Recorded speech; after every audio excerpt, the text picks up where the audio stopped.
Keltec is a proud sponsor of the Talking Lead podcast and the Leadhead Brigade.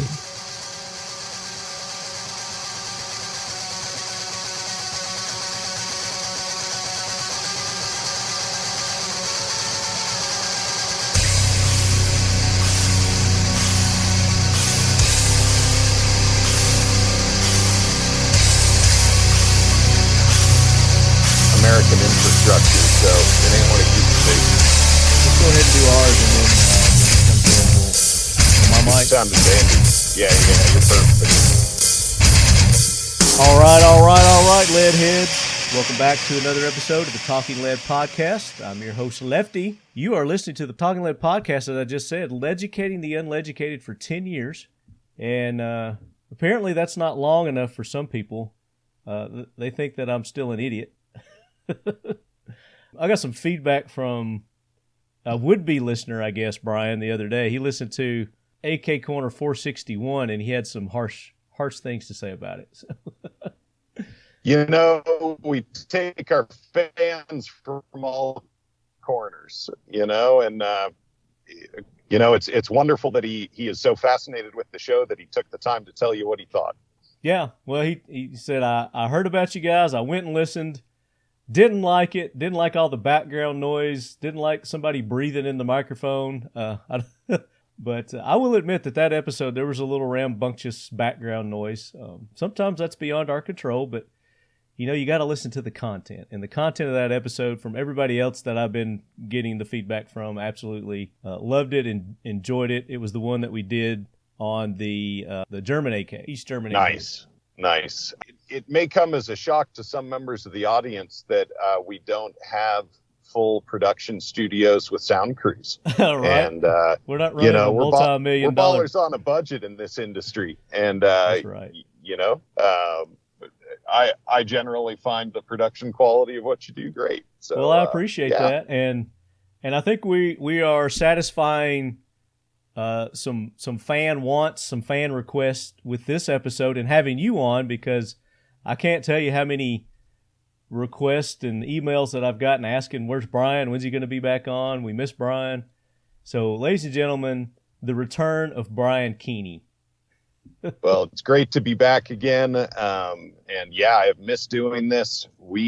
This economy and this new post-Great Reset America, manufacturing anything, and whether that's pizzas or AKs, has become orders of magnitude more difficult.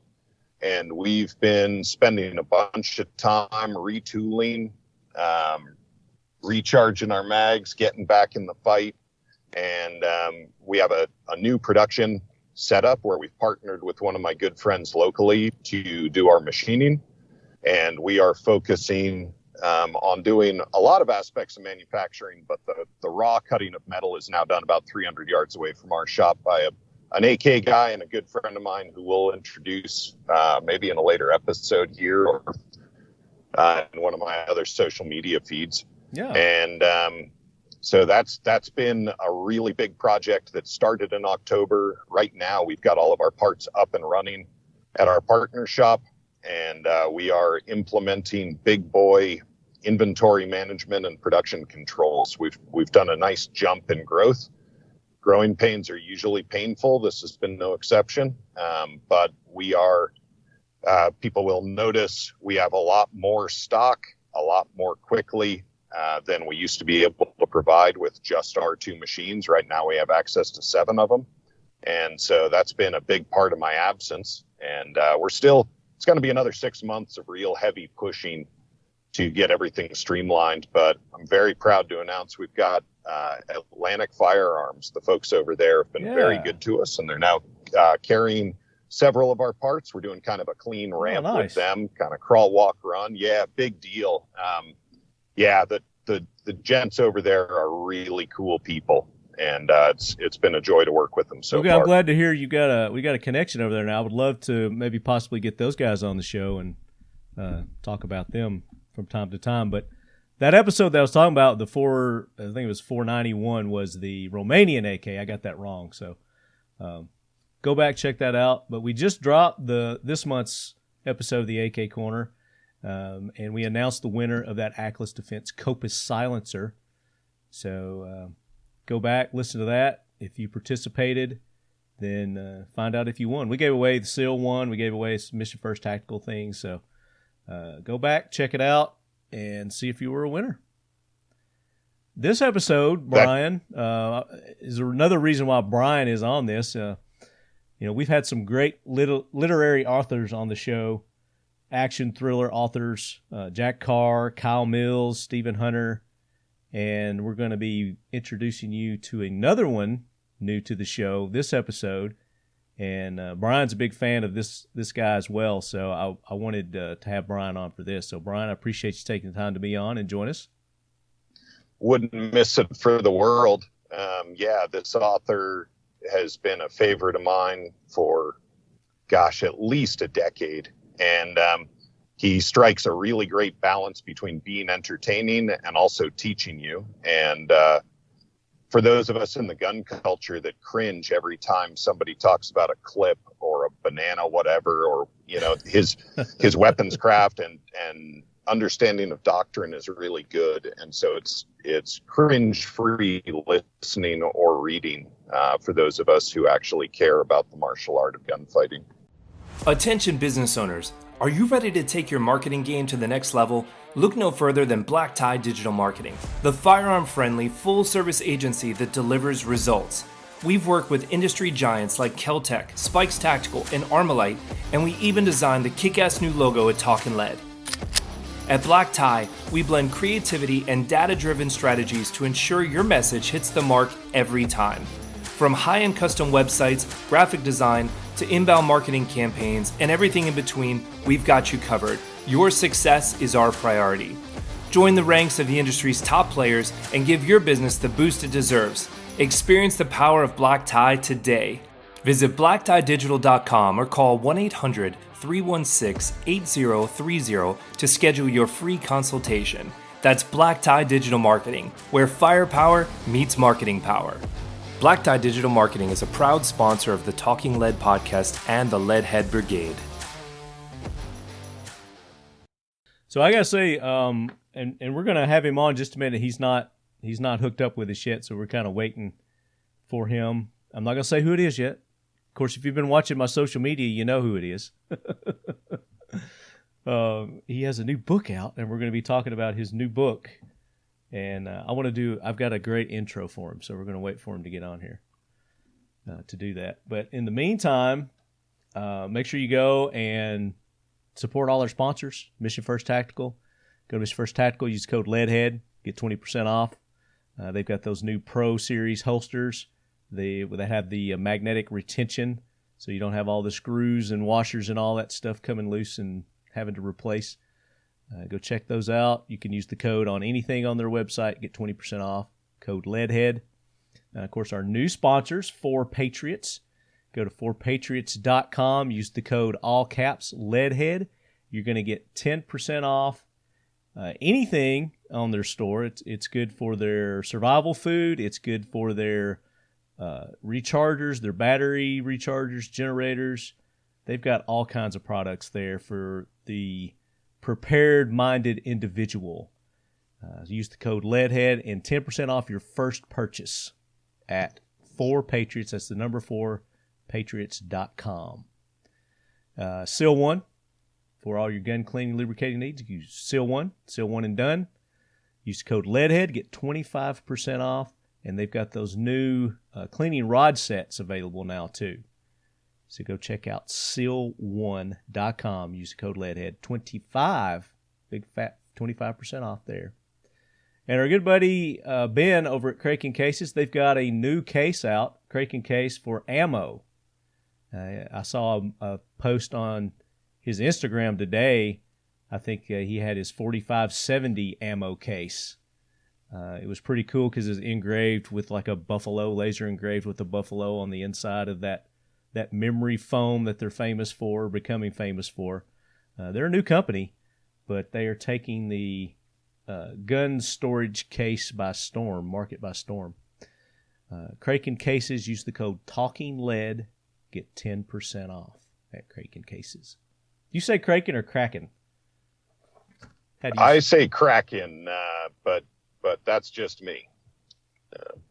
And I see we've got Mr. Thor joining us here. Hello, sir. Hey, guys. How are you? Hello, Brad. Really How well, are you? thanks. Good to see you. Thanks for having me. Yes, sir. Thanks for joining us. We appreciate it. You hearing everybody okay? Everybody coming through?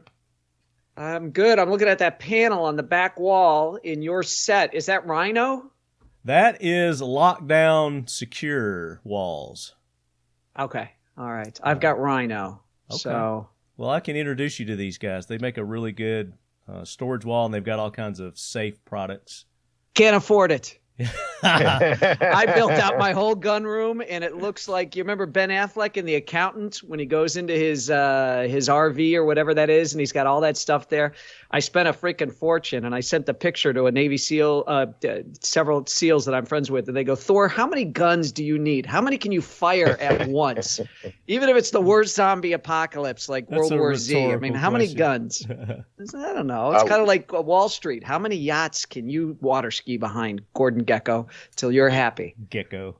I love that. Life goals. Life goals, aspire exactly. Yes. There's always room for one more, right?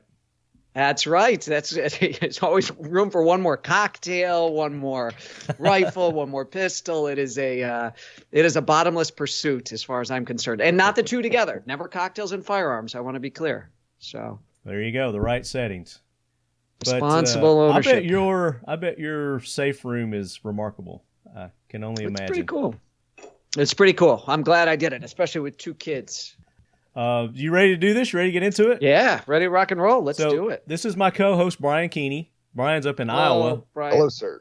Or Idaho, I'm sorry, not Iowa.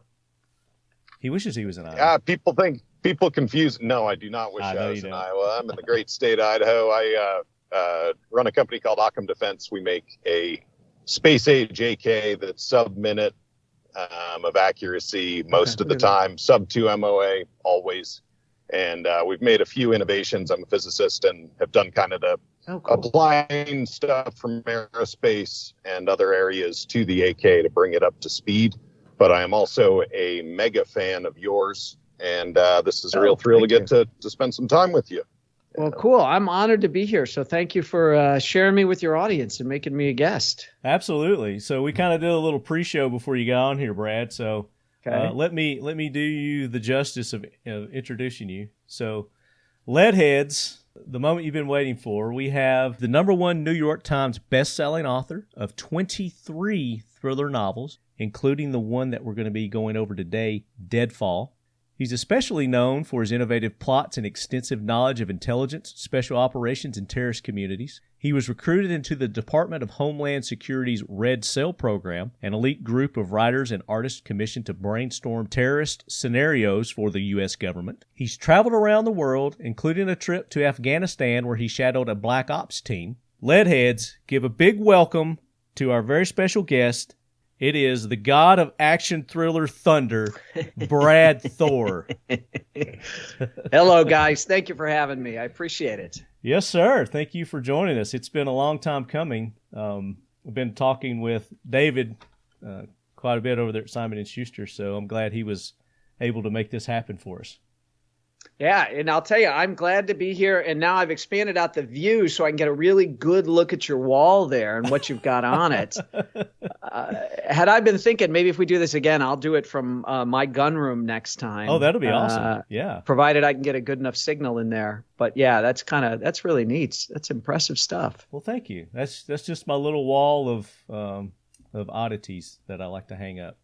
And of course, I got Brian's up there too. That's his Occam Defense AK that he makes up there.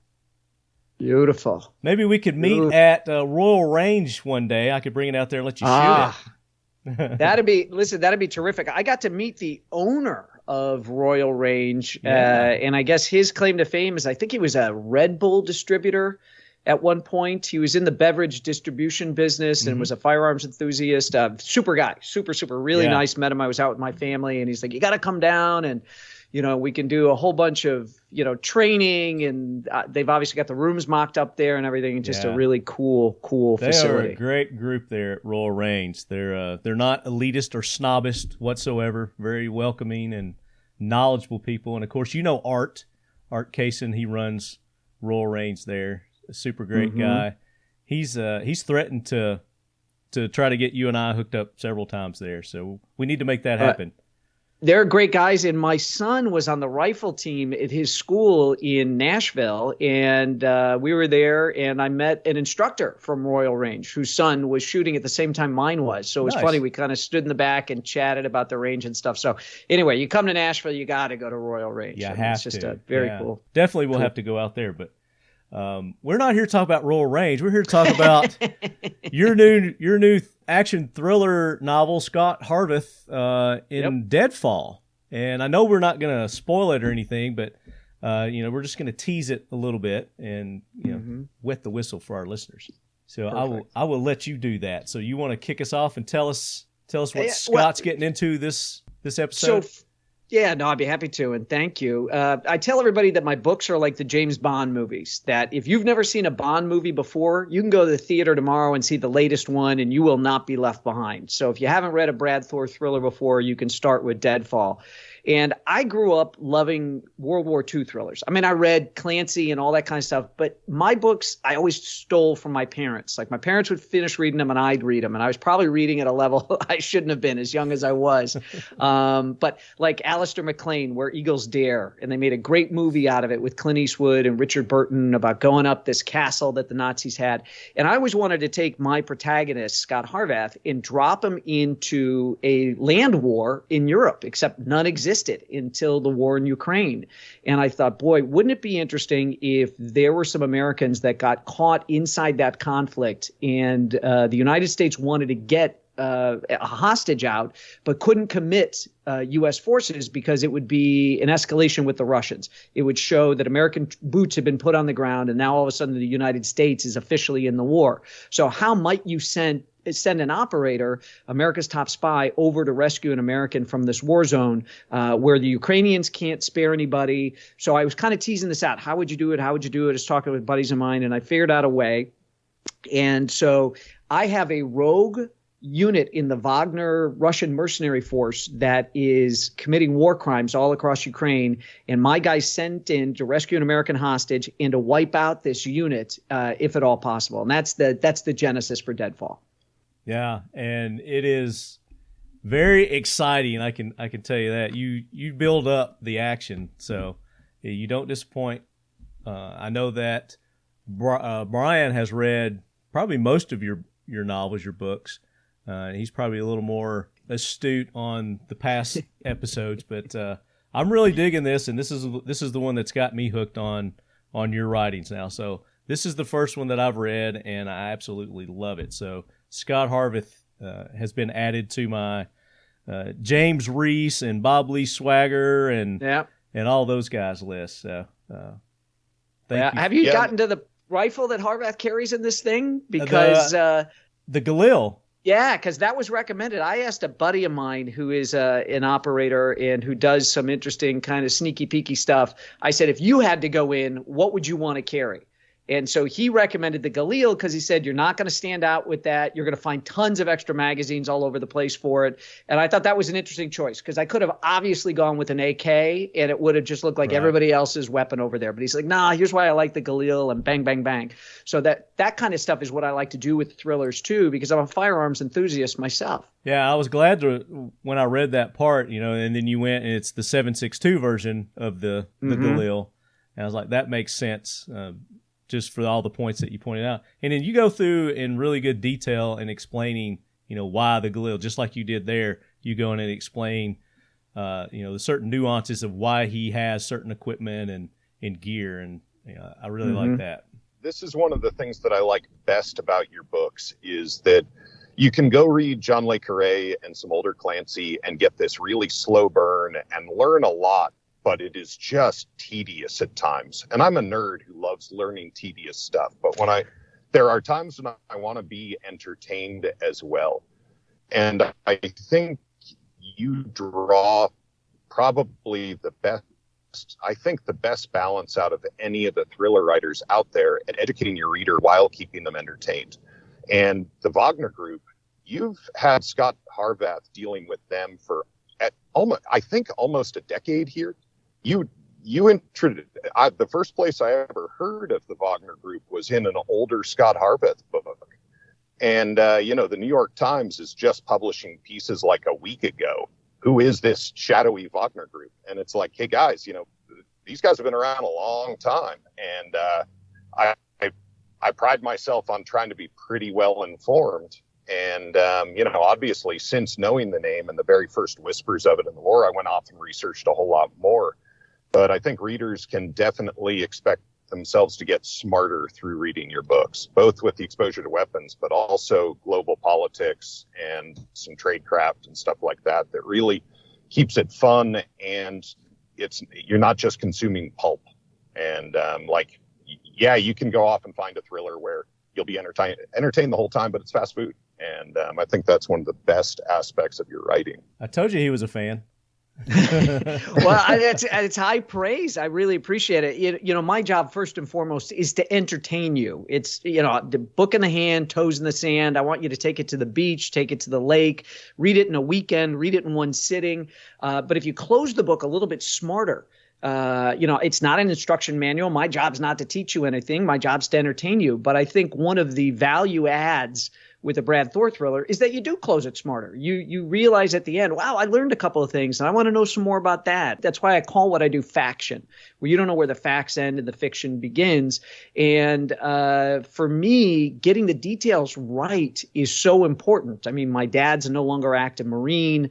He told me, if you're going to push a broom, be the best broom pusher in the world. So, I'm constantly trying to find ways to top myself each year with each book. And I'm doing little twists, little turns of the jeweler's screwdriver, and the reader might not notice it, but I know I've been working on it and working on my plotting and my character development, because I want the people, somebody who gives you $30 for a hardcover, they can go out and work extra and make the $30 back. But what they can't make back is their time. So when somebody reads a Brad Thor thriller, you're entrusting me with the most precious commodity that you have, because it's finite. It's your time. You could be spending that with your significant other, with your kids, with your friends. So it's really incumbent upon me to give you the absolute best white knuckle thrill ride I'm capable of, but also to get the details right. That's why I've got, SEAL team members and guys at the unit and the CIA and all of these different places reading the books, is because I take the time to get the stuff right. And Elmore Leonard was famous for saying to young writers, the best piece of advice he could give them is leave out the parts that people skip. So my dad was a big Clancy fan, but he swore to God that Clancy got paid by the word, because the books were so thick and so dense. I don't want to know how a missile guidance system works. All I want to know is I got a couple of green berets that have got a laser, and they're lasing the side of the target, and the missile's going to hit it because that's what the laser's pointing at. Boom, I'm good. That's all I need. I don't need to know about gyroscopes and the angle of the fins on the missile. No, I'm good. Just the laser, and bam, it hits. So speaking of your details in the book, the places that you describe in your book they're actual real places too. I looked up a couple of those restaurants that you'd put in there, and they actually had websites, and you could, they were real legitimate places. So I really like that, because as I'm going through and you're talking about certain places, certain areas, you can actually look them up, and then it gives you a lot better mental picture of what the character's going through there. I really appreciated that. Well, I'm glad to hear that. That's part of the honesty, the detail in the books, right? So I try to go as many places as possible.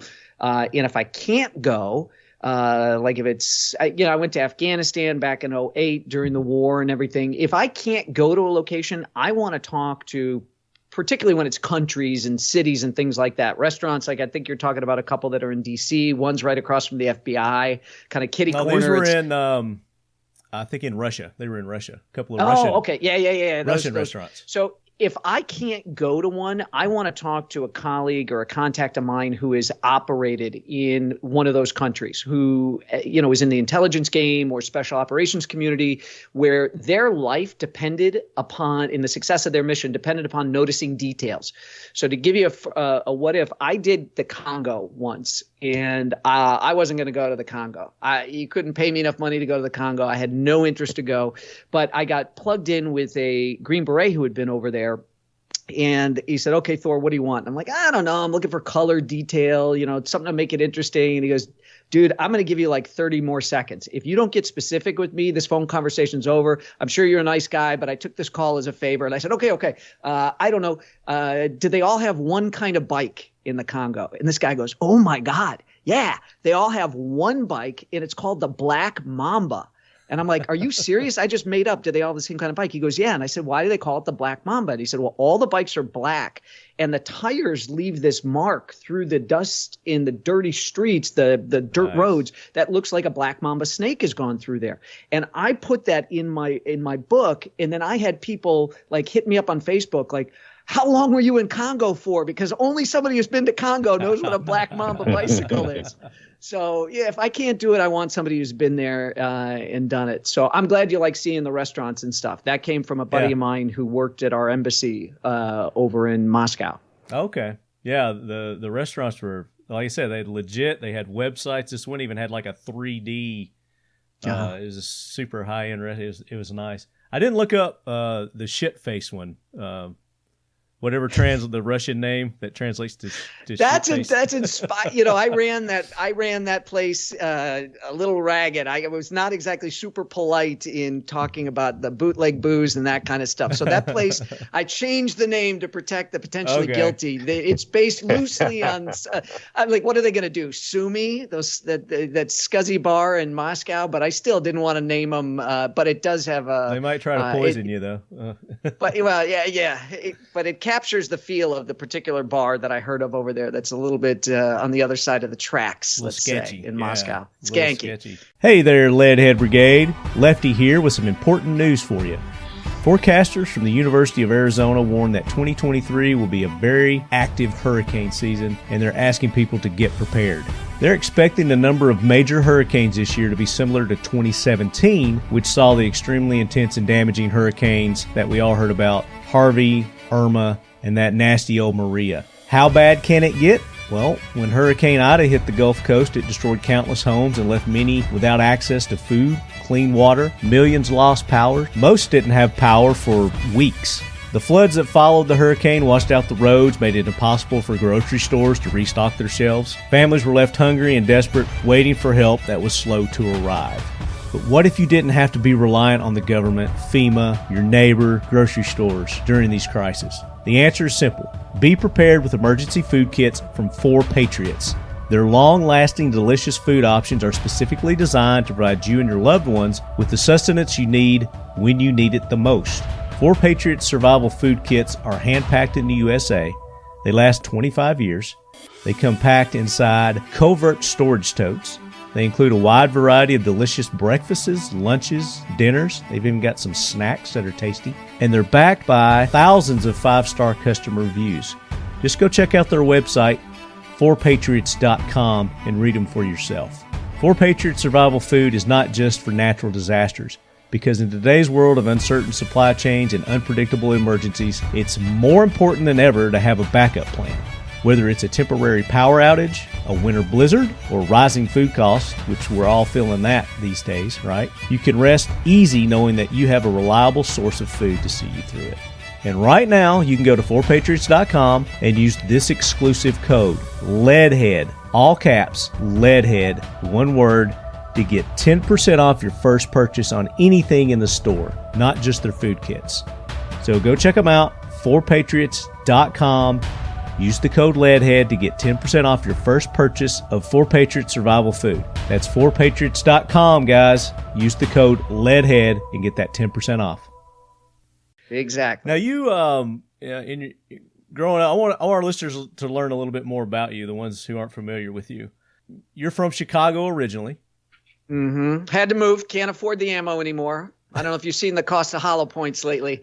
Had to get out. Couldn't afford to live downtown Chicago. Yeah. Well, it's coming down everywhere else. But then you moved to Salt Lake City, lived there for a while. Mm-hmm. Park City. We're up in the mountains. My wife was a doctor for the U.S. ski team, and we lived up in the mountains. Yep. And now you're in good old Tennessee, right here. Yes, the volunteer state. Yep, volunteer state. You attended USC College? University of Southern California. Yep, out in California. Yep. Yeah. What was your course of study there? So I studied creative writing in film and television production. Which, is that how you got into the travel TV show that that you did Yep, prior to your? I loved it. I loved to travel, and I'd actually saved a bunch of money so that when I got out of college, I could write my first novel. And I started it. I moved overseas and got a couple chapters into it, and I was like, I don't know if this is for me. And I shipped my laptop back home, and I traveled on a budget with a backpack. And I was like, this would make a great TV show, because at that time it was just Rick Steves on public television. That's all you'd see. And it was catering to a much older audience than me. And I thought travel made me a better American. I certainly appreciated my country even more seeing it from outside, looking back, realizing how good I had it. And so I ended up starting a travel television series for public television. I was the host, the writer, the producer. It aired coast to coast for several years. And on my honeymoon, my wife asked me, she said, what would you regret on your deathbed never having done? And I said, actually writing a book and getting it published. And she said, okay, well, you've got some downtime now from the TV show. When we get home, why don't you start writing a couple hours every day and make that dream come true? And God bless her, that inspiration. Is she in the film entertainment industry? No, she's a family practice doctor. I wanted to marry Meg Ryan, and I married Meg Ryan. Cute doctor, got you beautiful a sugar doctor. mama. Yeah, exactly. So you can do that expensive habit that you have of writing, right? Right, bourbon and all my firearms. Exactly. I'm not a cheap man to keep. I'm very expensive. We're about the same age. Did you grow up watching Mutual of Omaha? You remember Wild that show? Kingdom, Marlon Perkins. Marlon, I did. Is that kind of what got you into wanting to travel and see the world? Because that's what nailed it for me. Well, for me, my dad's a no longer active Marine, and my mom was a flight attendant back in the 60s, the global days of air travel for TWA. So my dad saw the world with the Marine Corps. It got him out of the south side of Chicago. They took him around the world, and my mom saw the world with TWA. So it's been in my bloodstream. And so they took us traveling as kids. And TWA, huh? TWA, absolutely. Did she ever have a run-in with that Frank Abagnale? Is that his name? Yeah, Catch Me If You Can. The Leonardo DiCaprio played him in the movie. Yeah, no, not interesting character. Yeah, no, she never mentioned that. She got locked up though. She got locked up in I can't remember if it was Saudi or Franco's Spain, but she got locked up. I think it was Spain. I think she got locked into jail because she and some of the other flight attendants she was on leave with had bought some hot dogs for a bunch of poor street kids. And that was considered a no-no to feed the poor street kids. And I can't remember if that was Saudi or Spain. It was one of the. It was a repressive regime, which one. So I think it fits both. Yeah.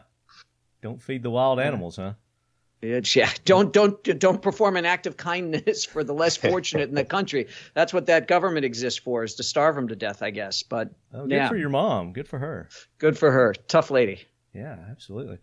So the travel show, is that where you've seen a lot of different places and been able to get a lot of the detail for your books in some of these places? Particularly the first book, The Lions of Lucerne, because it was on my honeymoon that my wife asked me that question. So about what would you want to do? And by the time we got to Lucerne, I knew that I was going to write the book and I was going to set it in partly in Switzerland. So I really took a ton of notes and all that kind of stuff during the Swiss part of our honeymoon. So. Yeah, that book, I grew up, my dad exposed me to some really great classic stuff. And one of them was the writings of Trevanian and the Eiger Sanction. Mm-hmm. And the scenes in that book is just I'd not seen anything like it until I picked up The Lions of Lucerne. And that was actually what hooked me on you, because you really channeled, I don't know, not to say you were consciously channeling it, but there's something about Switzerland and the Alps and espionage and just that really goes together. And big. I think I would recommend to our listeners who wanted to start and really dig into that book is really, you've never had a dud, but that book, it really has some fire in it. I mean, 23 novels, man. And then that's the one that kicked it all off, was The Lions of Lucerne. And you hit the ground running. I mean, you're bestseller right out of the gate. How's that feel? How was that possible? Yeah, well, I hit a regional bestseller list when I started, so that was great. I mean, it took me several books. I think I was 5 books in before I hit the New York Times list. Yeah. So it wasn't overnight. I mean, hit some bestseller list, but built, and I had a great team behind me. I've been at Simon & Schuster my entire career. That's the loyal Midwesterner in me. You treat me well, I'll stay loyal. I'll stick around. It's not in my DNA to be constantly, jumping to the next deal and all that kind of stuff. I love the people that I work with, and I'm blessed to work with some of the best people in the business. So Lions of Lucerne was a fun book. I'm glad that you drew the comparison to the Iger Sanction, because my wife and I loved the book, loved the Clint Eastwood movie, which was fantastic. Yeah. It was a great adaptation. I just found out that the home that the main character has in that book that Clint Eastwood plays is actually in Carmel, where he was mayor, and Eastwood was mayor, in that it's owned by some like poetry foundation. It's kind of a museum type thing. You can go and check it out. So next time, talk about not being able to afford Hollow Point. San Francisco is not as bad as Chicago, but it isn't much better. I don't know how soon I'll be in Northern California again, but it's something I want to see for sure. Oh, there you go. Yeah. Look at that. Yeah, that was a great movie. That's one of my all-time favorite movies. Yeah, so we went there. Clint My Eastwood. wife and I went to the base of the Eiger, and there is a hotel there that they use in the movie where everybody hangs out to watch the climbers summit the Eiger. And so we went to that hotel. We couldn't afford to stay there.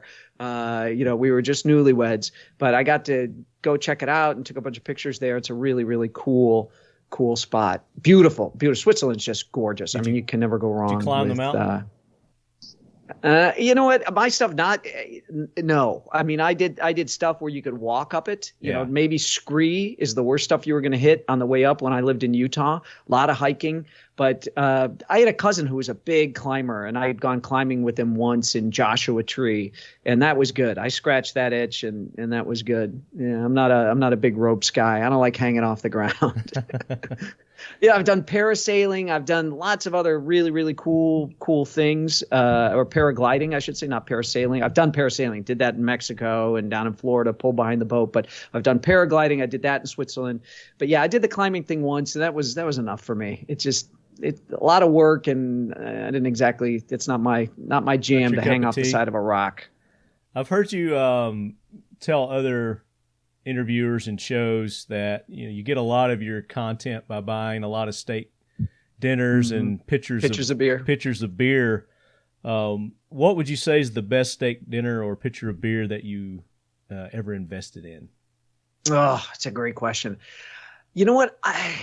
Every single one of them is good, because that's planting a seed. That's putting cement in the bricks of a relationship. So when I say that I buy a lot of steak dinners and buy a lot of pitchers of beer, I like to take people who are very well experienced in the intelligence world, law enforcement, special operations community, the military, government. I like to go out and buy dinners and buy pitchers of beer and listen and just hear the way they talk and what do they talk about and all that kind of stuff.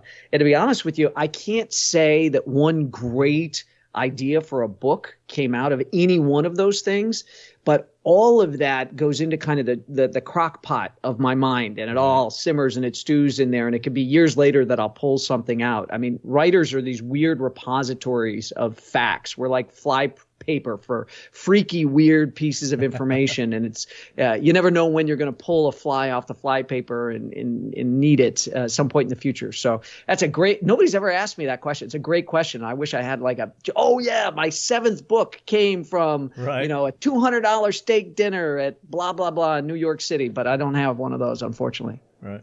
What about? Maybe I can interrogate you on one idea that I thought was brilliant, and it was a couple books back. I'm blanking on the exact one. I believe the book opens at Burning Man, and there are some Muslim extremists. Okay, yes, right.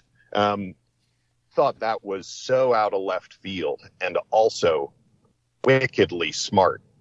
And I'm wondering if you don't mind sharing how you came up with that particular scene and idea. And there were some interesting details with SIGINT in all of that. Do you mind laying that one on us? Well, so it's very interesting because use of force ended up causing a security review in the United States government. So I believe it was the Washington Post that did an article about how the government had read my thriller Use of Force, and all of a sudden we're like, oh crap, we've got our pants down, so to speak, at Burning Man. The security's not good enough there. When Burning Man is packed out, this annual kind of festival in the Black Rock Desert in Nevada, when it's packed out with people, the density, it's more dense than the city of London. And so you can get with certain kinds of attacks, you could get a very high body count very quickly because the people are so close together. And it's so weird. A lot of people in costume, and I shouldn't say weird, it's different. So your regular, small town America people, it looks very unusual. And it is to a certain degree. There's a lot of semi-nudity and wild costumes and wild art installations, but it has a very commune kind of feel to it. People don't charge for food and all this kind of stuff you're supposed to share with everybody. So it's a very trusting environment. So if you're unusual, you're not unusual there. If you're a bad guy, unless you're really like stabbing somebody, nobody's gonna narc on you at this thing. Everybody just accepts everybody else. So it's a bad guy's dream. So I wanted to set a terror attack there, and that's what I did. I'm happy to answer specific questions if you've got them about the book, but that's just kind of the book in a nutshell. Use of Force. Yeah, no, it's just how. Trying to reverse engineer how you even thought of it is sort of the question. And yeah, I came across Burning Man. I was going to my freshman year at college at UC Santa Cruz. I was from New England, and I'd been driving, 20 hours a day, and I show up, I just get gas in the middle of Nevada, and I'm a little spaced out. And all of a sudden, a silver Volkswagen minibus rolls up at the pump opposite me. And dudes in bumblebee costumes with the antennae and everything hop out of it. And it was one of those moments, like there was no real internet yet. There was America Online and that kind of thing. And I looked at them like they had three heads, which they did. And that was, for small, like you were saying, small town Americans, it is like you're on Mars when you run across these folks. And I don't know if you happen to remember how you thought of what a sweet target that was. That was the very specific question. Well, so I was interested in, there's a certain amount of geometry that gets used putting Burning Man together. There's a whole way they lay it out. So I'm really into, okay, what's really going on here and what's the underlying meaning, and are there any secrets? Is there a bigger message to the way they lay the whole town that they create out? And so I thought, okay, this is intriguing as a thriller writer.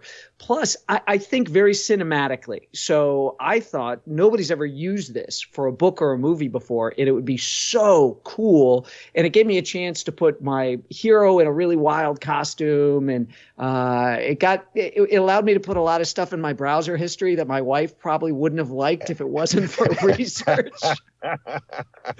Yeah, I bought a couple of books, some coffee table books. There's a lot of, let's say clothing it's there, but it's optional. It's not a total full-on nudist thing, but it is, you get a lot of attractive people that go to this thing. And for me, I could see it play out in my mind as a movie. And I just thought it was so dramatic and so cool. And that's what I'm trying to bring my readers. I'm trying to bring them really dramatic, really cool stuff they haven't seen before. And so I'm constantly on the hunt for the cool and the new and the fresh. Even though Burning Man had been around for a while, I think I had a lot of readers that were unfamiliar with it. And I certainly I liked that the government was reading the books and that they took it seriously and were like, wow, you know what, Thor's onto something. We may need to figure out a way to kind of tighten up the security of Burning Man to protect the people that go to that festival. So I'm glad that happened.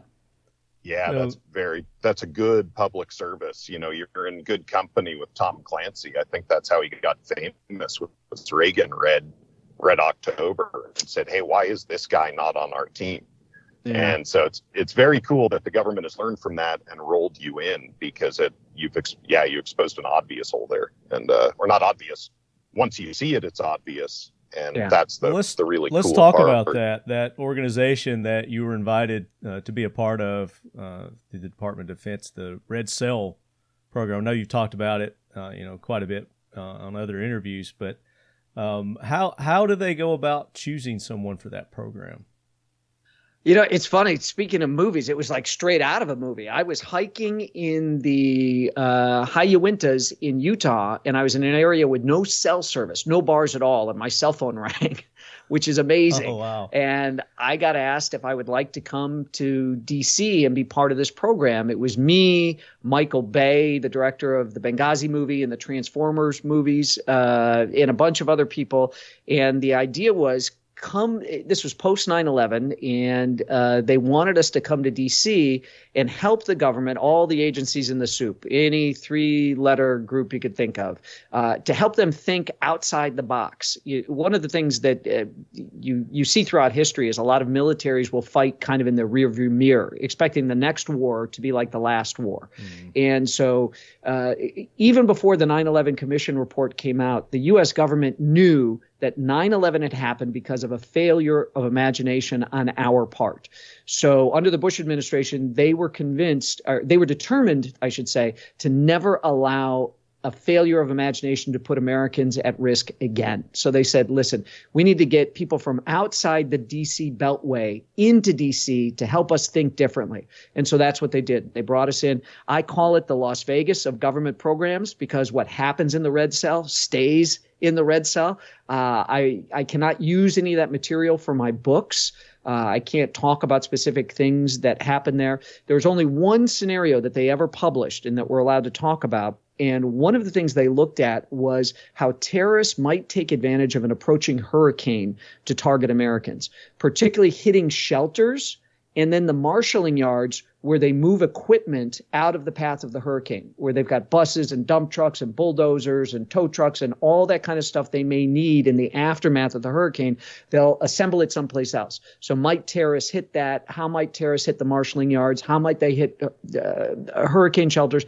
That kind of a thing. Yeah. So that's just one very bland example of what the government was looking at. Do they throw you guys in a room all together and just let you go at it and start spitballing, brainstorming together, or do they give you a certain direction? So it's kind of a combination of both. I mean, you have to be very careful with artists because it's like herding cats. You have to work very hard to keep artists on track and to get where you want. So squirrel. So squirrel, yeah. What was that? Squirrel. So sometimes they would say, "What are you guys thinking about? What targets would you be looking at within the United States? What American interests and targets and places American tourists and American workers abroad, where do they gather that you're worried about?" Or there were times where you get fed scraps. And you'd wonder, are we actually helping to crack some kind of a case? We've got a pair of, I'll just throw this out there. We've got a pair of Michael Jordan shoes that were found, like Jordan basketball shoes that have been purchased at a shoe store in San Diego that turned up in Jakarta. We've got a cell phone that was thrown off a ship as it was crossing the Straits of Hormuz. And then we've got an old VHS tape that we found in what we think is a safe house in Finland. How would all those things connect if you were writing a book or doing a movie? Like how would you beautiful mind this thing out and tie, do the murder board and tie all the pieces of yarn to everything? So it was kind of a juggling act, but it was, listen, my dad's a Marine, and it was such an honor for me to be asked to serve my country, not by picking up a rifle, but by using the gray matter between my ears to try to help keep my fellow citizens safe, serve the country, and keep the United States 3 to 4 steps ahead of the bad guys. And I will say this, that one of the scenarios that I came up with inside the Red Cell unit, it actually came to pass. And so there was an attack that I predicted that happened halfway around the world. Oh, wow. And so I called my guy in the Red Cell and I said, listen, this is all over the news. At that time I was on Fox News all the time talking about terrorist stuff. I said, can I go on Fox and tell them that we actually developed this scenario in the Red Cell? And they said, nope, we don't acknowledge anything. We don't deny. It's like the Sergeant Schultz, I know nothing from Hogan's Heroes. Yeah. So I wasn't allowed to go out and talk about it, but it was, it was chilling that this attack actually, because you come up with these creative ideas and you hope they're never going to happen, and then one does, and you're like, oh, wow. Well, it seems like you, and I say you, I'm talking about, you action thriller authors, you literary guys, like Jack and Stephen and Kyle, and you seem to have a crystal ball, because these books that you write, they seem to somehow, some way happen, a year or a few months later or something like that. And I know, the Ukraine war's going on right now, but you were writing this book far in advance of when all that went down. I mean, the war had started. So when I got involved writing this book, when I decided the war was underway. Yeah. But Francis Fukuyama, the author, says that history doesn't repeat, but it does rhyme. And when the Wagner mercenary group, Putin's, there's a Freudian slip. I am going to get to Hitler, but to attribute it to Putin, I'm not that far out of the ballpark. When the Wagner mercenary group started recruiting from the worst prisons in Russia in real life and insane asylums, I was reminded of the worst SS brigade that Hitler threw at Poland between August and October of 1944. There was a unit like this that recruited out of prisons, and it was headed by this horrific guy. This guy that headed this SS brigade was so evil that even his fellow Nazis hated him. Do you know what a bad guy you've got to be to have the Nazis look at you and go, "You're a bad guy. You're not a good man. You're nuts." So, you can see this stuff kind of coming. If the mind's like a parachute, it's got to be open to work. And I don't look, people talk about glass half full, glass half empty. I want to put the glass on a glass table and coffee table, and crawl underneath the table and look up and see, what does the glass look like from underneath? I'm always trying to turn things on their head and ask, what if this, what if that? What if we thought it was this, but it's that? So I'm a voracious consumer of news, and I'm constantly putting it through these interesting filters in my mind. And so a lot of times I do end up writing about stuff that ends up happening in the headlines, 6 months later, a year later, or like with this book, a lot of what's happening in this thriller is playing out now in the headlines. We had the Wagner group march on Moscow and everything and pulled the plug less than 200 miles away. But my goal is, again, to entertain people. This is not dry stuff. This is fun, edge of your seat, white knuckle stuff. And you can pick up any of my books, even if I wrote it 15 years ago, you can pick it up and still have a really good evergreen thrill ride. And that's, I kind of liken what I do to having an amusement park. Mm-hmm. Every year I build a new ride in the amusement park. Some people are like, oh, that one's always going to be my favorite. It's the first one I ever read, so it's my first favorite ride. Or, man, the rides keep getting better. They get scarier, more loops, and so it's a fun business. I'm very blessed to be able to do what I do. The multi-mount is a simple yet flexible platform that allows you to conveniently mount your everyday items wherever you may need them. A rugged 1.5-inch belt locks into the mount, allowing the attachment of any item that uses a clip or belt loop. With the quick release tab, you can easily swap out essential gear as needed. Ideal for mounting comms, tourniquets, lights, firearms, and more. The options are almost limitless. The platform comes with 2 backer options, either 3M adhesive or cook backing, giving you adaptability and endless options on where you can mount your needed items. Access your essential equipment in your preferred configuration. Carry what you need, where you need, with our multi-mount platform, available now. For your exclusive Talking Lead listener discount, use the code LEADHEAD for 20% off at checkout. So I've heard you on other shows talk about, and you may be tired of talking about this, and I don't want to hex it at all, knock on wood, the movie, the movie, yeah, the TV I series. do get this question is a that lot, in the works? and people are like, when are we going to see a movie? I have no control. It's Hollywood, so I can't. I have no idea. We're at a studio right now, and we've got a fabulous team, and we had to pause. We were about ready to have our meetings at Amazon and Apple and Netflix to pitch it, and we had to pause for the writer's strike. And then a week ago Sunday, our lead writer died. Oh, dang. Poor guy had pancreatic cancer. His name is Manny Cotto. Parents fled from Cuba. This guy, his blood was red, white, and blue, and he wrote for 24 forever. I mean, this is you love that series with Kiefer Sutherland, 24. It's because of Manny Cotto. I mean, Manny was just awesome. And so we were really thrilled to nail Manny as the writer to do my TV show. And sadly, he passed, which is, we'll find another writer. We won't find another Manny Cotto. which and I don't even care. I would have rather Manny had walked away from it than he had to leave this production because he passed away. I feel terrible for his wife and his kids and his nieces and nephews and all his friends. He's just a super guy, very smart, very funny. So we're closer than we've ever been to getting something made. Now is definitely the time in Hollywood because there's so many series being made, and we just have to wait out the strike. So that's kind of where we are now. We can't approach other writers because they're not even supposed to be talking to producers and stuff. So we have to wait for the strike to end, and then we can go out and interview for a new writer. And it's going to be tough. I mean, Manny was one of the best. He was an A+ writer, one of the best in the business. He leaves behind very big shoes. Yeah, that is a huge loss for the project. Mm-hmm. And are you looking at a movie or are you looking at a TV series? We're looking at a TV series right now. That's what everybody's looking to do, and so that's where we are. But Hollywood is now reshuffling. There was a great article that a writer friend shared with me about how tech has ruined everything it's touched.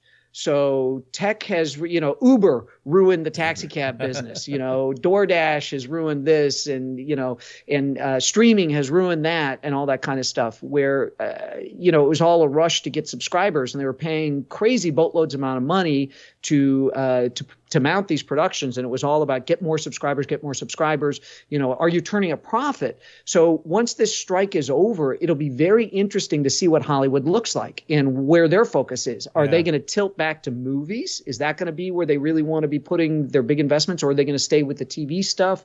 So we're in uncharted waters here. I think a little bit of both. Fascinating time. I think we'll still see the movies. We'll still see the TV streaming. But I think for like what you do, and you got 23 of these, the long series format is the best way to go with it.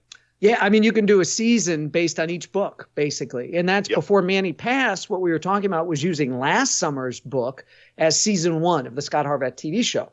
They wanted to take Harvath now at this point in his career and move him forward. And then they were going to start a second series with a younger actor to play Harvath all the way back at the beginning with Lions of Lucerne. Oh, okay. So that was the idea, which was kind of cool. So we'll see what happens. We'll see. I remain ever hopeful. But in a town filled with so many beautiful people, I have kissed every frog in Hollywood. I'll tell you. I've been left at the altar more times than Julia Roberts and Jennifer Lopez combined. People. They're going to take care of you. This is going to get done. I know it will. Oh, I know it will. I know it will. I'm looking forward to it. I have high hopes for a long form. If you look at Reacher and, the not great attempts in movies early on, and then the series that they finally came out with really did justice to the character. And in that same vein, this culture, the Talking Leddies, and also some of the other gun school cultures, we have a lot of love for Jack Carr, and he has been very clear about what you did for him, mentoring him early on. And it is very rare in the gun industry, and I know, but also I imagine in Hollywood, it is very rare for somebody to stand up a competitor and to help them compete against in their same market. And, I think I can speak for everybody with some real gratitude for you. That has made so many prior service guys have rough exits, and that you stepped in and made a really great exit and a lifelong dream come true for Jack. All of us are very grateful to you for that. Well, that's very kind of you to say. Let's be clear. Jack's debut novel was fucking awesome. It was really good. Facts. Totally. It's fantastic. He came to me through one of my best friends in the SEAL teams. I got introduced to him. Listen, I opened a door. I made an introduction, and I was very clear with Jack. I'm like, that's it, man. Once that door's open, you go in, and it's all on you. You make the deal. You don't make that's on you. I'll set it up. And so I introduced him to my editor, and she met him. She read his manuscript, loved it. And she said to me, well, what do you want me to do here? And I said, what do you mean? I said, did you like it? She goes, yeah, I really liked it. And I said, publish him. And she goes, that doesn't bother you? I said, just don't publish him on the same day you publish me. I have a way of looking at this. There are 365 days in the year. Mark Greeny's not a competitor. Mark's a colleague. Jack Carr's not a competitor. He's a colleague. Okay? We are in the business of entertaining people. You know, nobody's going to watch The Terminal List 365 days out of the year. They're going to go watch Reacher. They're going to go watch Gray Man on Netflix. We are in the entertainment business, and there is no reason for us to look at each other as competitors. We can be colleagues. We can help each other out. And I think our generation, to be honest with you, and I'm a little bit the elder statesman because I'm a little bit older than Jack, although Mark Greeny and I are close in age. There's something about our group right now that we're really into that. We're really into helping each other out. Sweet. COVID became a thing where we started hosting virtually. Like, you have a new book out? Let me interview you on Zoom for all the readers. I'll bring all my readers to your new book. And then when my book comes out, you'll interview me and you'll bring all your readers. So it is such a nice way to operate, to look at people as colleagues rather than competitors. It starts with the letter C, but it's a completely different mindset. And it's much healthier. And you know what's really cool? Readers love it. If I had $1 for everybody that posted on Facebook going, Thor, you know what? You're a class act. And it's like, it feels like the right thing to do. I like these guys. You know, they're welcome in my home. I sit down and I have drinks with them. I really enjoyed your interview you did on Jack's podcast, Danger Close. That was that was fun. Yeah, it seemed like you guys were having a good time. But it's genuine. You can tell that you guys actually like each other, and the sincerity in you helping him, and you know the humbleness that he's bestowed to you is just, it's sincere, and you can tell it, and you hear it. Like, I've had Jack on this show several times, and you know there's not a time goes by that he doesn't mention you and how grateful he is. No, he's an awesome guy. That you got the doors open for him, and I've had Kyle Mills on the show. Stephen Hunter. I knew Kyle before I was an author. So my dad's dearest friend, who's like a godfather to me, was in the FBI with Kyle's dad. And every year in Sun Valley, Idaho, they would have this FBI conference with the major city police chiefs. And I would go and see Gary, my godfather, and Gary's wife. And that's how I got to meet Kyle and his wife. Nice. So it was really funny. I've known him. And then when I wrote my first book, I asked Kyle for a blurb, and I got a blurb from Kyle, one from Nelson DeMille, and one from Vince Flynn. And they were the three people that taught me about being kind and supportive of other writers. So I really learned from three great writers on how to treat other writers and to be supportive. So very lucky that those people helped me get started. So why wouldn't I want to kind of not even pay it forward, pay it backwards? You know, Did you get to spend any time with DeMille? No, it's really funny. I have chatted with Nelson. I have never met Nelson in person. Really? And he gave me a blurb. My first book came out in January of 2002. And I've never been in the same place, same time with Nelson. And it's something I want to change this year. Are you going to start a podcast so you can have him on your podcast? No, I think you guys have got the podcast world covered. I don't think the world needs a podcast from me. I think we're good. You just travel around and be on everybody else's podcast, right? There you go. Why not, right? It's less stress. I don't have to produce it. I've already been a producer. I know how hard it is to put together a production. I'm happy working on the books. So you're talking about your travel show. That's the one that you produced. Mm-hmm. There's some other ones out now. There's one, I can't remember the guy's name, but it's like Expedition something. I can't remember, but it's a really good kind of he's more of an archaeological kind of travel show where he's going to these different. You know what my favorite one is? Which one? It's freaking hysterical. Netflix, Travels with My Father. Jack Whitehall, who's the British comedian, and his dad, who's funnier than he is. That first season, I can watch that repeatedly, and I have tears running down my face. I'm laughing so hard at the way the old man makes fun of his kid. Travels with My Father is one of the funniest travel shows I've ever seen. Now, is your father still alive? Yes, he is. And I've heard you talk in other shows about him and how you guys like to pick on each other and whatnot. My brother and I joke about my dad being the great Santini. Yeah. Santini, yeah. So, oh, man. What's one of the... Like my brother will throw something at me and say, who's my favorite daughter? You know, my brother does all the lines from the movie. Yeah. My dad's a great guy. Very, very funny. Very funny. Real tough, but funny. And I know that, with his career in the military as a Marine, you guys probably traveled around quite a bit. No, he was out. He was out by the time I was born. He went to school on the GI Bill and met my mom, and she had just come out of TWA. Oh, wow. So they met both when they were changing up their lives in downtown Chicago. What's one of the greatest family vacations that you guys went on together? Oh, that's a great question. My dad took us to Europe when I was a junior in high school, and I think that's where the travel bug really bit me. Yeah, no, it was European vacation. We joked, we called ourselves the Griswolds the entire time, and I remember my dad. He's so funny. We had rented because every car over in Germany is a Mercedes, and it had the mono wiper. And this thing could throw so much fluid out of it. It was insane. And I remember pulling up next to an outdoor cafe, and my dad goes, "Don't look to the right.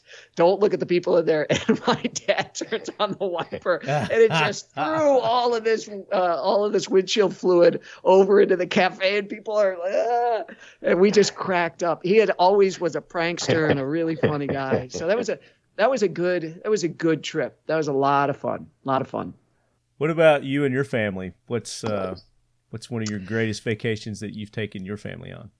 You know what? We had no idea COVID was coming and that everything was going to lock down. And in 2019, so at that point, it was during the Trump administration, and the ambassador to Germany, Rick Grinnell, had been a longtime friend of mine.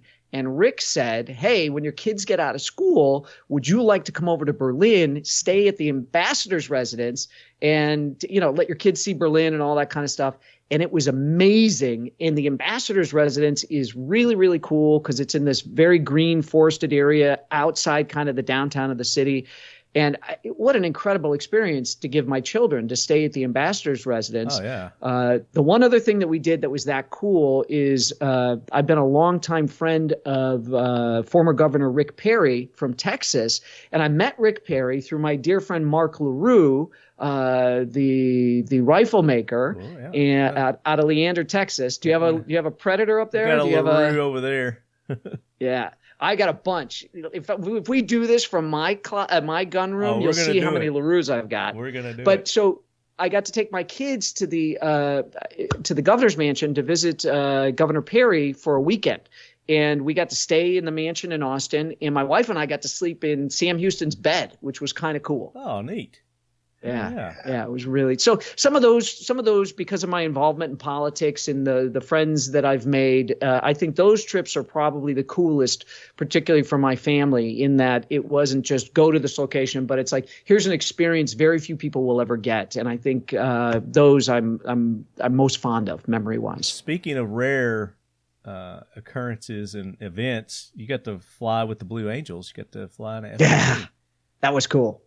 That was cool. Yeah, I got to do that. A friend plugged me into that one, and we went down to Pensacola, and I went. They do a little bit of ground school with you and everything, and then you get to go up. And I posted the video on my YouTube channel. Yeah. We did 2 very hard maneuvers. I passed out. I blacked out on the first one, and because I didn't do the. You edited that out of the YouTube No, I left it in there. Was I it left in there? me blacking out. Oh, I left okay. it in the video because I did not do what's called the hick maneuver properly. That's like you put the tongue at the roof of your mouth, hick.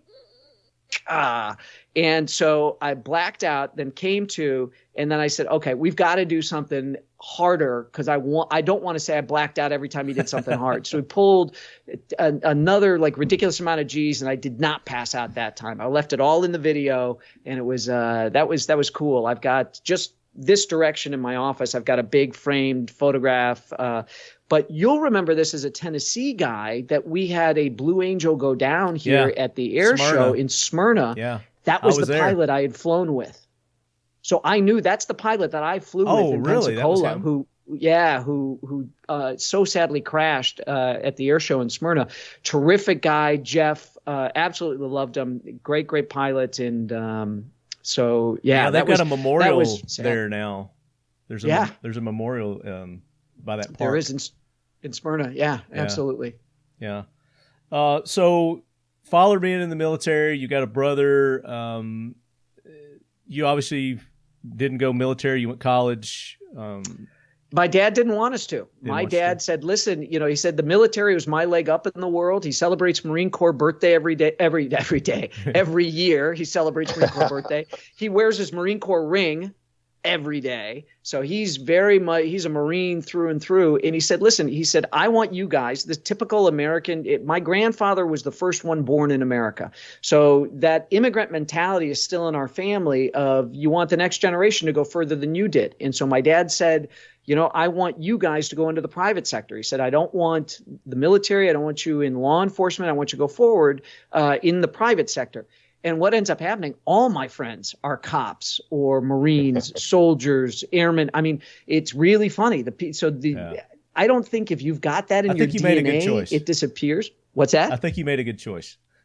Yeah. Well, I mean, listen, I am thrilled that I've entertained so many people who have been downrange that have read my books while they've been deployed. And I also am very grateful that so many young Americans have said, you know what, you kind of were my introduction to the military, reading your books. And I've decided that I'm going to sign up.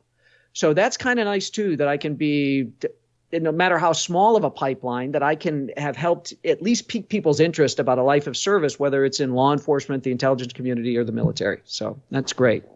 What is your earliest recollection of shooting a firearm? 410 shotgun when my dad went pheasant hunting, and I got to trail behind him and walk along while he and his buddies were pheasant hunting at a club. And afterwards, they took sticks outside. They put sticks in the ground with empty shell boxes, cardboard boxes on top, and then I got to use a 410 and shoot at the boxes on top of the sticks. That's my first. I had a BB gun, and so my dad taught us all the rules and the safety things, and explained to us that in the Marine Corps he dry fired so many times before he got his first round of ammunition. By the way, real funny story about my dad. Yeah, absolutely. Years later, I took him shooting. It had been decades since he'd been in the Marine Corps, and I brought a bunch of guns, and we went to an outdoor range, and he wanted to fire the Glock. And so he firing the Glock, did not like it, and did not like what his performance was, what he was doing on paper. And I had a 1911, and I put that in his hands, and it like riding a bike. Yeah. There was something about getting that 1911 back, and he was just real tight groups. It was night and day. It's like two different people shooting, Jekyll and Hyde. Just like getting your Huggy back. Mm-hmm. So do you still have that shotgun? Yeah, actually I do. I inherited that because he just doesn't need all his shotguns anymore. He's in his mid 80s and stuff. And so, yeah, so I've got that one that I shot as a kid. I'll probably hand it down to my kids. Yeah. Is your brother older or younger than you? 2 years younger. 2 years. Okay. So not as handsome, not as smart. Oh, I'm sure that's not true. Grind him all the time. When it comes to, relaxation and just kicking back and unwinding, are you a reader? You like watching movies, TVs, listening to music? What do you like to do to chill? Well, I'm a big reader. I love reading on the weekends. I don't do a lot of reading at night, so I always work a little into my daily life, some reading, fiction, nonfiction. I like to read Saturdays and Sundays. I love to pour a cocktail and find something really cool to watch on TV. I love movies, so I do a lot of that. I work out 6 days a week. I don't work out on Sundays, so it's a combination of lifting weights and running. I do that every morning, and I like to shoot. I mean, I really do. I don't like cleaning my guns. That's a pain in the butt. I wish I got off on that. It's just it sucks, and I have to remind myself every time. What do you got there? Get you some of this. Kit? Seal 1. I'll send you some. Seal 1. Cool. I'll send you some. Thank you. Yeah, so I gotta roll the mat out on the conference table in my office, and just my mind doesn't work like that. Maybe somebody who's a scientist, your mind is different, but for me, I just hate cleaning the guns. The guys at my gun store have tried to talk me into they'll clean if I want to spend the money, but that's like you might as well be lighting cigars with $20 bills. But they've got the ultrasonic stuff, and I don't know. They're my guns. I got to clean my own guns. I enjoy cleaning them. Let people clean them while I watch a movie or something, because it's therapeutic for me just to. Oh, that's smart. Sit down and go through. And it's rare that I clean them, but I do occasionally. I will on occasion, and that's why I love AKs. You don't have to clean an AK. Yeah, I gotta correct you, Brad. I'll clean a gun maybe a couple times a year tops. We make AKs, and that's one of the big reasons is there's no maintenance to speak of. Well, and so I'm right in your camp. I think it sucks. One quickie for you is that there's very little in thrillers. There's often a lot of goofball stuff, which you almost never have. And there's one guilty pleasure that I wonder where this comes from. But Scot Harvath, if he's listening to anything, it's Bootsy Collins or P-Funk. You know, he's a Monster Funk fan. Mm-hmm. And I'm wondering if that's personal or cinematic or what the story is behind Harvath's obsession with funk, which I'm a fan of as well. So I'm not knocking it. Just curious where it evolved from. I'm a fan of funk. So I'm a downtown Chicago guy. My dad's from the South Side. And I had buddies that would watch American Bandstand. I was a guy who watched Soul Train. I just nice. I love it. And what's really cool is George Clinton, the incredible musician, Parliament, Funkadelic, P-Funk, just a really neat guy. George Clinton had a book published by Simon & Schuster, and Simon & Schuster had a big anniversary party, and I went, and George was there, and my publisher said, "Come here, meet George Clinton." I'm like, "You serious? I've never met him." She's like, "Come here, meet him." And she introduces me, and he goes, "You're the guy that puts one of my songs in every one of your books." And I have a picture of me and George Clinton together. Awesome. It was a really cool moment for me. I'm a big fan of his. That is awesome. That is, as am I. He is I saw him probably 20 years ago, and he was an old man then, and he still got around the stage and put on one of the best shows I've ever seen. And so that's awesome that you're a fan. I was curious on that. Thank you. You're welcome. Being in the position that you are now, I mean, you're internationally world known, and I'm sure you have lots of opportunities to do things that normal people wouldn't have the opportunity to do. Such as, you know, the F-18, you know, going to fly on the F-18. Mm-hmm. What's something maybe that you never thought you could do or be a part of that happened in your life? It's completely unexpected. Yeah, I mean, going to Afghanistan during the war was pretty cool. Back in 2008, that was really interesting. F-18 Hornet. I mean, how many people get to fly in an F-18 Hornet? I mean, to be in the rear seats, that was pretty damn cool. Met a lot of cool people. It's probably the people I've had a chance to meet, is the coolest stuff. I was very involved in politics, so I got to meet a lot of people in politics. I've gotten to meet some Hollywood people, but for me, the greatest achievements besides writing the books and having my kids and being married is the people I've met. So, like Marcus Luttrell. I love Marcus. Marcus has become a very, very good friend of mine. Marcus's brother's in Congress now. I mean, you sure it's his brother or is it not Marcus?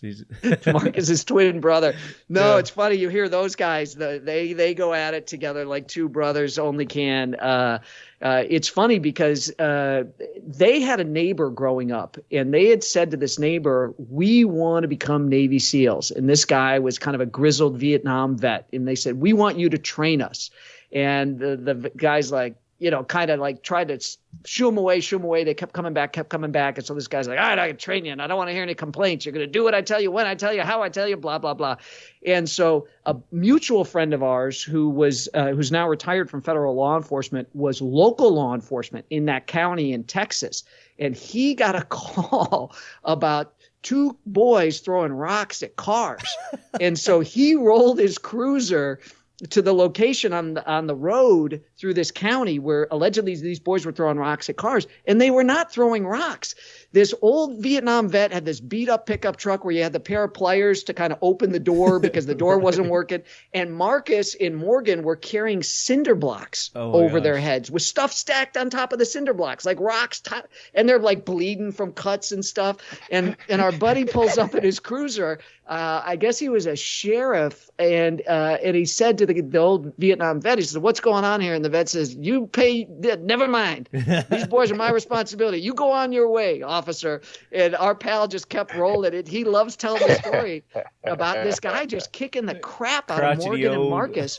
And Marcus goes on to be the lone survivor, And I'll tell you Morgan's stories. Morgan's stories of what he experienced as a SEAL. I mean, nobody's written a book or made a movie out of Morgan stuff, but it's pretty intense too. Those guys are national treasures, the two of them. Yeah. Truly. Has he got plans to do a book or anything, Morgan? I don't know. I haven't heard him say anything about it, but he's a very smart guy. I believe Morgan's got I think he's got his PhD in neurochemistry. I think he's probably the only congressman with a PhD in neurochemistry. He's off the charts. They're both super, super brilliant guys. Yeah. Who knows? Maybe he'll write about his experience as a congressman. That'll be interesting to see. Yeah. Maybe you could coax him. He has been putting the wood to some administrators lately, and He's a tough guy. You'll love to see it. He is taking no prisoners. Yeah, it's wonderful. Yeah. So if you could time travel to some major historical event just to witness it, you couldn't interfere or do anything, but you could witness and actually get the true, this is exactly what happened. When and where would you go, and why? God, this is the Dial of Destiny, the Indiana Jones right? question. Isn't it? Wow, it's a great question, because you have to say, do I want to go back and solve a mystery, or at least be there to be eyes on for the mystery or something like that? Exactly. There's so many things like, did Hitler die in the bunker or whatever? I got to tell you, I would have to say, and I'm not an over the top religious person. I'd actually like to go back and see Jesus, even if it's the Last Supper or the loaves and the fishes. No figure has had a greater impact on Western civilization than Christ. So I would have to say, whether you're religious or not religious, or whether you're Muslim or Hindu or Christian, I've got to imagine that would probably be one of the you give me any of the highlight moments in Christ's life. The resurrection, that's where I would want to go. Yeah. That'd be pretty darn interesting. Yeah. So that'd be my ticket that I'd like. Very cool. All right. Last question. And interpret it however you want to, but I always use the range. So if you could spend the day twice, but I was in college and I was only experimenting. And I swear it was a lady. At least I thought it was when it started. She didn't have an Adam's apple. If you could spend the day at the range with anyone or any group of people, whether they're fictional, real, living, or dead, who would you like to spend the day at the range with, and what would you shoot? Wow, that's a great question. You know what I would love to do? Like, can I pull them from any living or dead? You said, right? Living, dead, fictional, real. Yeah. All right. There's a lot of guys that are alive that I still have a shot to do this with. So I'm going to the past. I want Wyatt Earp, Doc Holliday, all the guys from the OK Corral, and I want to range somewhere that reproduces all that kind of stuff. And I want the sawed off, I want the wheel, the pistols, that whole thing, lever action. I want to go old school cowboy with those lawmen and Doc Holliday. Yeah, Westworld. Yeah, that's well, the way we're going with the AI and everything, we may be closer to Westworld than we think. Well, now you've probably got a lot more insight on where AI is headed than the average layperson. What can you lay on us? Just pretty much the stuff that you've seen in the press, right? That when they interview the AI gets very – listen, they put that bot on Twitter – and all of a sudden that bot became like a massive like neo-Nazi racist because of all the garbage it was getting. So it was just internalizing that stuff like that was garbage natural. In, garbage out. So it's garbage in, garbage out. Yeah. And then there was a recent thing where I think the Reuters people were talking to an AI and the AI is like, yeah, humans are useless. So as a writer, I've been playing around with ChatGPT and like the Microsoft thing, which I believe is Bard. And I'm unimpressed. There's no humanity. There's no spark of creativity there. So as a writer, I'm not that worried about it. Right. But you do worry about that whole Terminator Skynet situation, that it's going to become self-aware and realize, oh my gosh, human beings are a threat. That's where I'm most concerned, is that it's going to rewrite its own code. It's going to say it'll have a way to convince itself that human beings are not only unnecessary, but are a detriment to their life. So, but we get worried about all tech. People didn't like automobiles when they came out. True. So I'm kind of like, let's see what happens. Yeah, television. TVs. Yeah. Yep. I was just interested in to get your take on where you think maybe the AI is headed and good, bad. I think warfare we're going to see a lot, and that's going to be interesting because you already see they're talking about wingmen for fighter jets that'll be drones and things like that that'll have to make decisions. So that's going to be a real pivot point where we decide kill, no kill, power going to the, it's one thing to laze a target and to have somebody Creech, go and hit the button to launch a Hellfire off a drone. It's another thing to hand that over to an artificial intelligence. I think that'll be a real pivot point. I don't think we're even close to that yet, though. So taking the humanity out of killing. Yeah, well, maybe it should never be out of killing. You know what I mean? That's something I weigh in Deadfall a little bit too. That you have to dehumanize the enemy to a certain degree to succeed in warfare and not lose your own humanity and your own mind. But boy, when we start turning it over to computers, we really cheapen the value of life, even if it's the enemy. But then again, you look at how when we switch from bullseye targets for our soldiers to actual silhouettes and how that improved combat effectiveness. So there's a lot to be said for keeping the human in that engagement, that person to person, and making that decision to kill or not kill. Right. So I can't. What a cheerful note to end on. Thank you. I can't let you go. We're gonna do a little more cheerful here. We can't let you go because this is the Talking Lead podcast, and we talk guns here. And you've been talking about your gun room a little bit, bragging about it. I'm getting jealous. What is your most prized firearm that you have? I've got a ton of LaRue's, and they'll always be my favorites because when I first started getting rifles from Mark LaRue, he did something. He engraved the hammer of Thor on the magazine well of my very first rifle and did a Roman numeral 1. So every single – Mark's got a logbook, and every single rifle I've bought from Mark has had the hammer of Thor and then the next Roman numeral. So big fan of Mark's stuff. I have a Les Baer custom 1911 with these gorgeous wood grips. That thing's fantastic.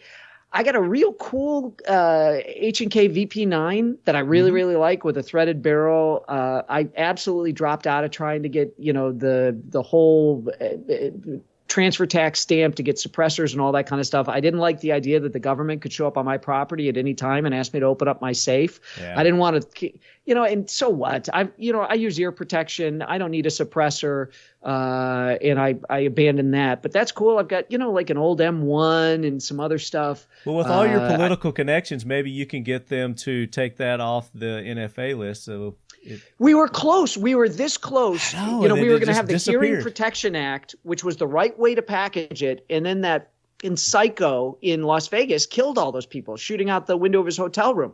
We were this close to the Hearing Protection Act. And then all the focus shifted to bump stocks. It stalled out. Too convenient to me that happened right when all that was. This is the same government that can't even run the post office. So I like conspiracy theories.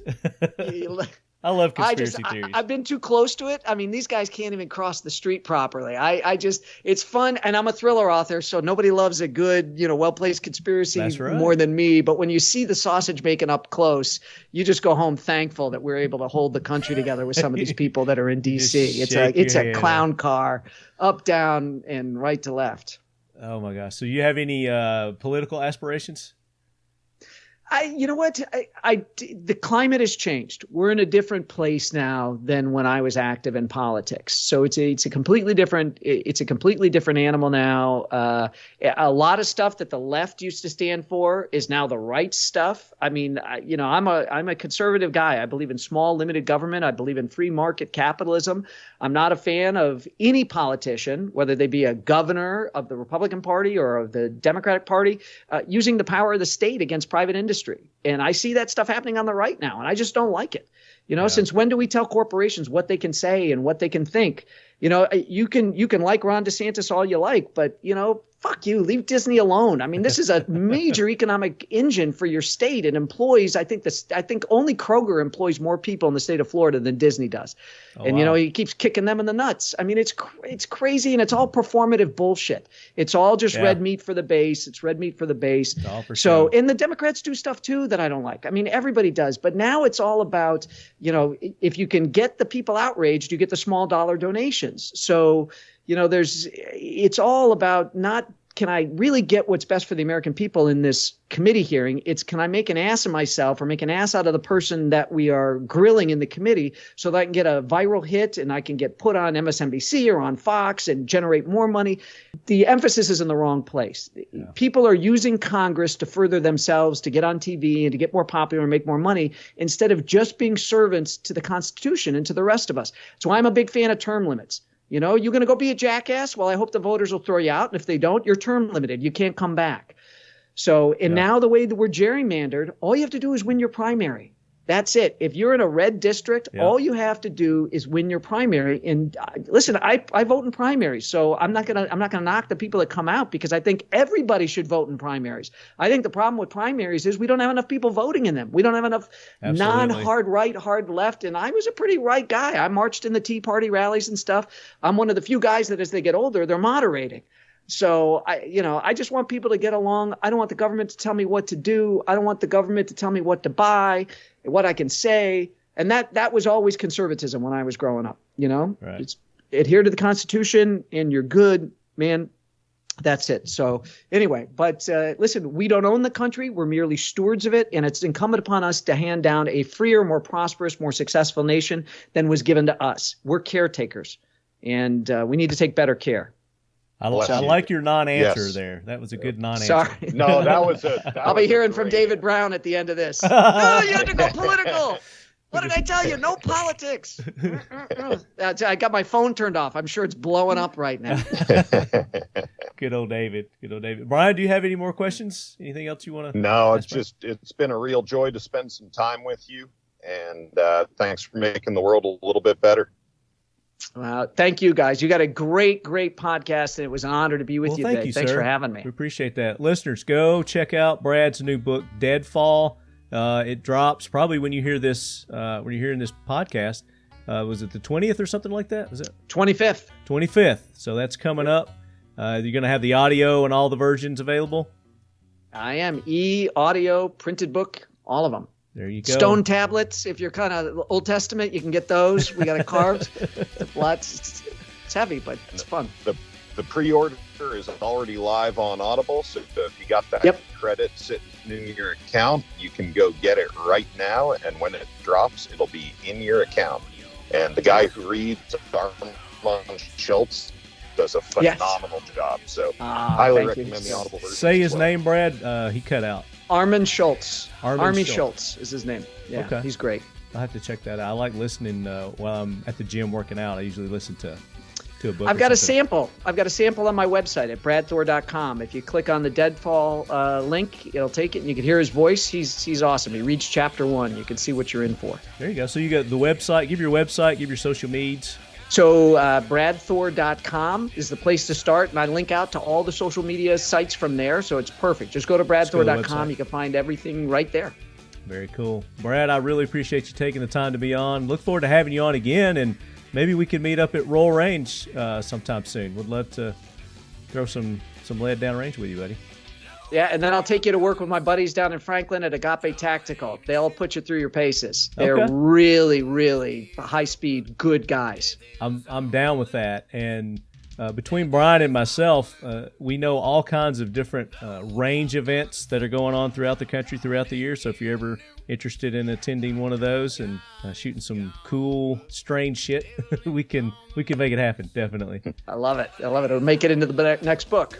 There you go. Yeah, absolutely. So Leadheads, go show Brad some love. Follow him on his social medias, buy his books, let him know that you're a Leadhead. You appreciate him being on. Until the next episode, Leadheads, as always, keep your loved ones close. And your firearms closer. And don't miss out on Brad Thor's new action thriller, Deadfall, at a bookstore near you, July 25th.